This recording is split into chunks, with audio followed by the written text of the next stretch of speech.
I'm George Mariner Mole, Artistic Director of the Discovery Orchestra, where we believe the more aspects of music we notice, the more pleasure we receive from listening. We teach the listening skills that help you really connect with classical music. I'd like to welcome you to this series of 4 Discovery Orchestra chats on the Romeo and Juliet Overture Fantasy after Shakespeare by Pyotr Ilyich Tchaikovsky. This remarkable piece of program music was written at the urging of fellow composer and colleague Mili Balakirev, who also offered many suggestions along the way. The term program music describes compositions that are written when a composer has some idea, scheme, or other extra musical thought in mind to portray in sound, before they even begin working on the composition. We're familiar with other programmatic works such as the Pastoral Symphony by Beethoven or Antonio Vivaldi's The Four Seasons. In this case, Tchaikovsky had William Shakespeare's play Romeo and Juliet in mind, and he did a remarkable job of vividly creating an emotionally time-condensed version of this story in abstract music. It took Tchaikovsky several attempts to come up with a final version of this work.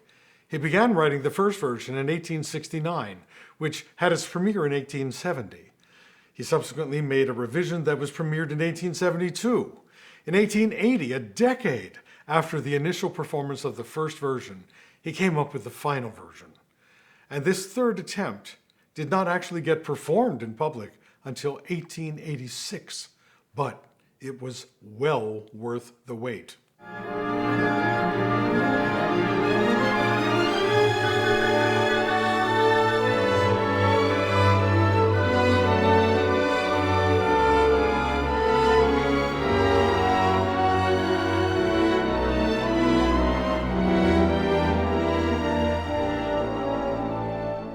So let's begin our look into this much beloved work. Tchaikovsky's favorite composer was Mozart. Tchaikovsky went so far as to say that he idolized and worshipped Mozart. So it's not surprising that Tchaikovsky made use of the formal recipes for writing music that Mozart used, among them sonata form.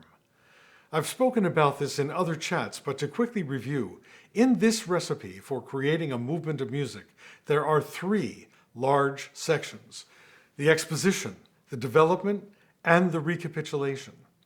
The exposition often has 2 principal or main musical themes, and it's sometimes preceded by an introduction. And Tchaikovsky does provide us with an introduction, giving him the opportunity to present his first character, Friar Lawrence. We know that Friar Lawrence, or Lorenzo, is an Italian monk living in Verona, but Tchaikovsky is a Russian composer living in St. Petersburg, so he's not going to give us Gregorian chant, Dies irae, dies illa. No, Tchaikovsky is going to portray Father Lawrence with Ruski, Russian Orthodox liturgical music.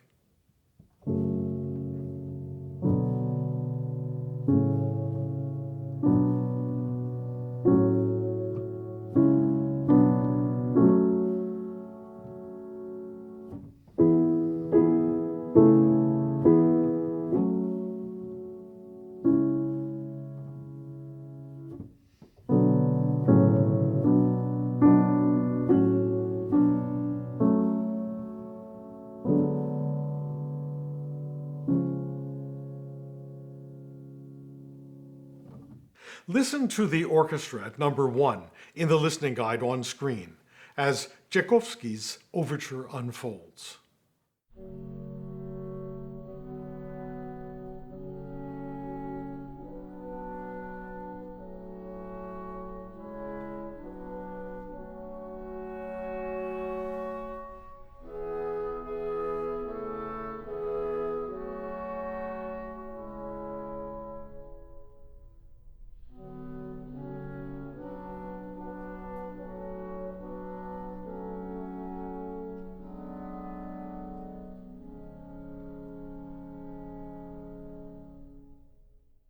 Look at number 2 and see if you can detect the pair of brass instruments that Tchaikovsky has add one note to the strings. It may not seem like much musically, but it adds so much to the ominous mood.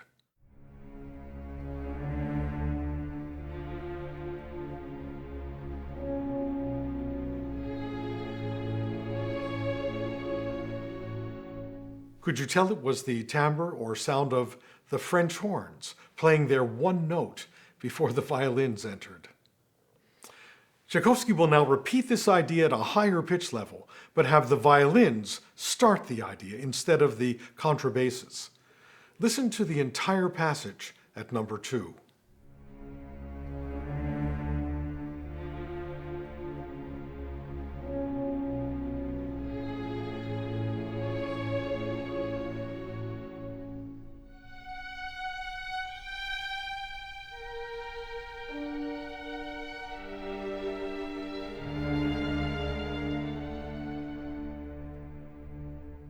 I describe the transition at number 3 as exquisite because I find it to be so beautiful. And what makes it so? First, the contrabasses and violas sustain a D flat, while the cellos play downwardly cascading sounds which slightly clash above the D flat.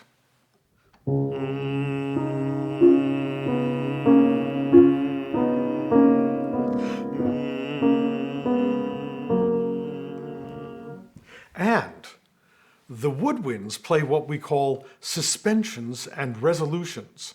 The chord is changing from this to this. But one note from the first chord is suspended or retained while the other note moves on to the next chord, which causes a temporary dissonant clash.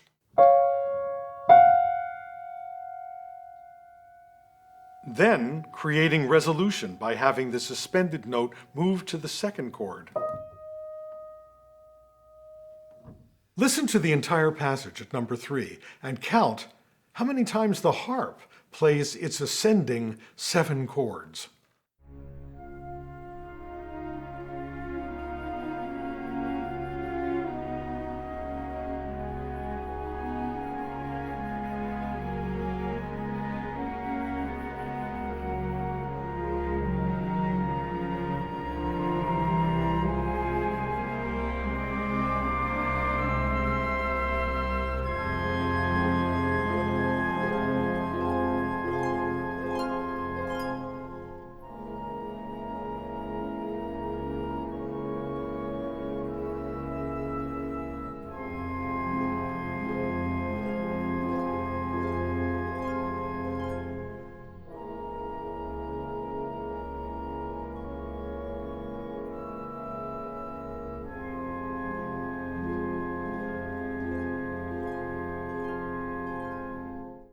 Did you come up with 3 sets of 7 chords in the harp?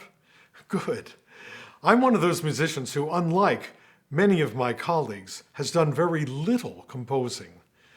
Periodically, I will think to myself, had I written nothing but these measures of music, my existence would be justified. The beginning of number 3 in the listening guide is just such a passage.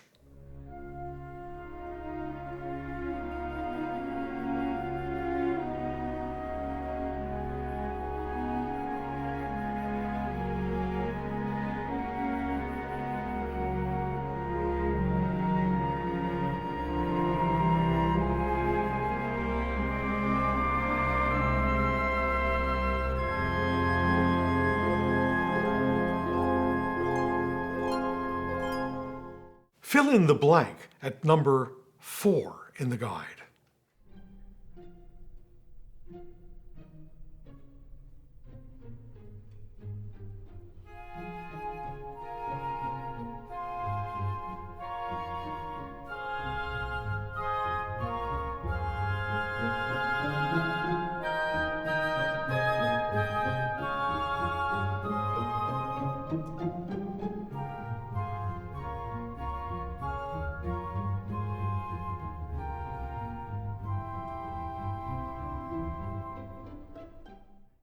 Do you recognize this as the Friar Lawrence theme from number 1 in the guide. But instead of being played by the clarinets and the bassoons,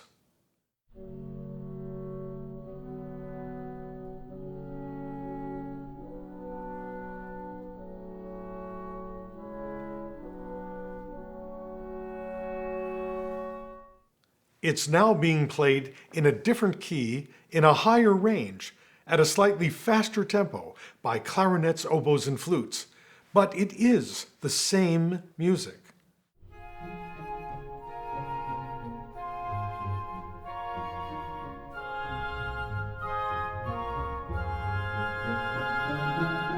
Now, if you were composing this overture, what music might you bring back at number 5?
And we can tell that Tchaikovsky brought back the music of number 2 and 3 in the listening guide. At number 6, the cellos start a painfully dissonant idea with the other instruments of the string section. Woodwinds comment briefly, then this entire short idea is then played higher in what we call a 2-step ascending sequence. Listen to the music at number 6 and notice the identical repeat at a higher pitch level. It raises the emotional intensity.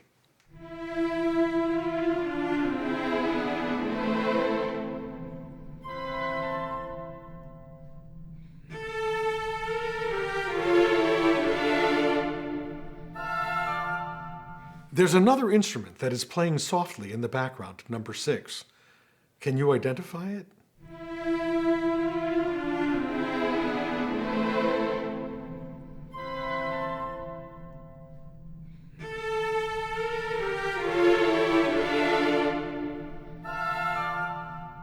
It's the timpani, playing a very soft role. But this timbre adds an even more ominous feeling to the moment, almost subliminally. Fill in the blanks at number 7.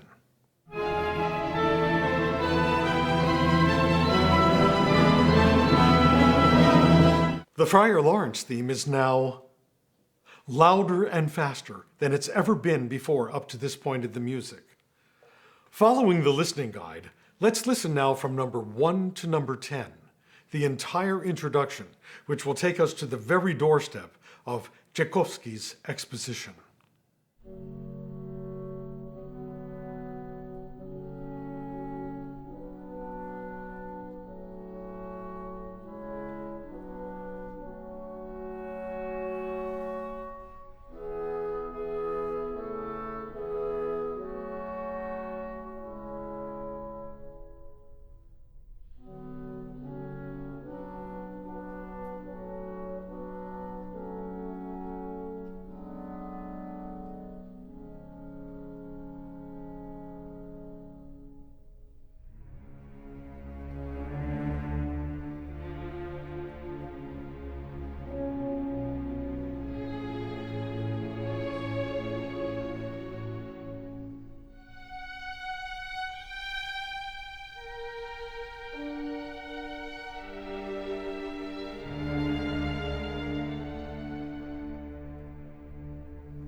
We're listening to a performance by the Colorado Symphony Orchestra conducted by Marin Alsop, courtesy of Naxos of America Incorporated.